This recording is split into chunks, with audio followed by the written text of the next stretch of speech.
বন্ধুরা, শীতকালে ঘুরতে যেতে চান? তাহলে চলুন আমার সাথে। কোথায় ঘুরতে যাবেন চলুন দেখাচ্ছি। তার আগে একটু বাইরেটা দেখিয়ে নিই। আর অবশ্যই দেখুন কত সুন্দর বাইরের মানে প্রাকৃতিকটা।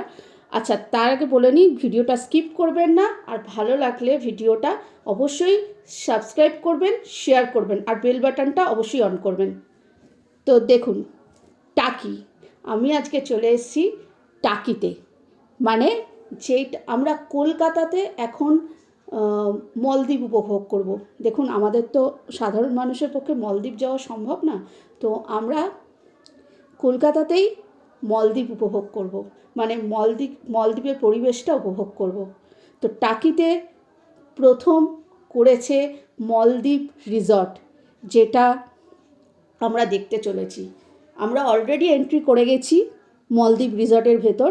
এবার সেই রাস্তা দিয়ে ধীরে ধীরে যাচ্ছি। দেখুন চারপাশটা কত সুন্দর, পাখিদের একটা জায়গা করেছে।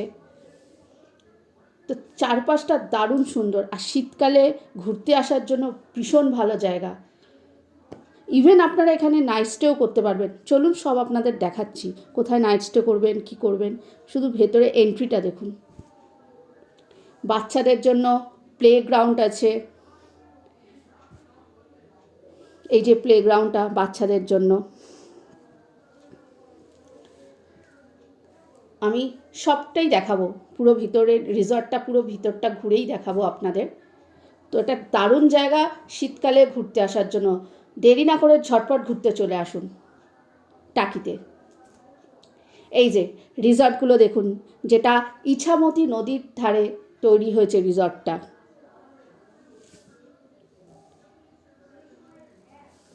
এই যেখানে লেখা আছে, এখানে রুম ভাড়াও পাওয়া যায়, মানে নাইট স্টে করতে কোনো অসুবিধা নেই, নাইট স্টে করতেই পারেন।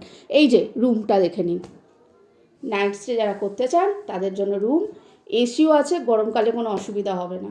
টিভি আছে, সব আছে। ঘরটা দেখে নিন। আবার আমরা বেরিয়ে পড়লাম একটু ঘুরু করতে, মানে বাইরের রিসর্টের বাইরের আউটসাইডটা দেখতে। তো দেখুন রিসর্টের বাইরের আউটসাইডটা কত সুন্দর।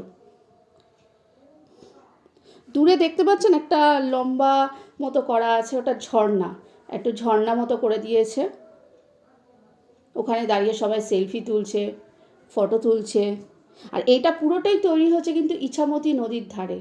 পুরো মানে ধারে নয়, ইছামতি নদীর ওপরে পুরোটাই তৈরি হয়েছে। রিসর্টটা পুরোটাই তৈরি হয়েছে ইছামতি নদীর ওপরে। তো সন্ধেবেলা ইছামতি নদীটাকে দেখতেও দারুণ লাগে। এটা আর একটা গেট, যেটা দিয়ে রিসর্টটায় ঢোকা যায়। আমরা আর একটা গেট দিয়ে রিসর্টটায় ঢুকলাম। তার কারণ হচ্ছে আমরা আর একটা পাশ দেখব। দেখুন ইছামতি নদীর ওপরে কীরকম রিসর্ট, ছোটো ছোটো রিসর্টগুলো তৈরি হয়েছে, ঘরগুলো তৈরি হয়েছে, যেটা সন্ধেবেলা লাইট জ্বললে আরও ভালো লাগে দেখতে, আর আরও সুন্দর লাগে। এখানে খাবার দাবারের ব্যবস্থা আছে, আর খাবার দাবার জাস্ট ফ্যান্টাস্টিক। আমার ফোনে চার্জ ছিল না বলে আমি খাবার দাবারের ভিডিও শ্যুট করতে পারিনি, কিন্তু খাবার দাবারটা জাস্ট অসম। দেখুন,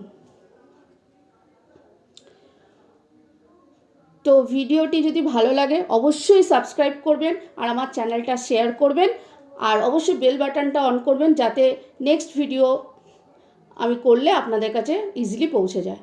তো আজকের জন্য টাটা।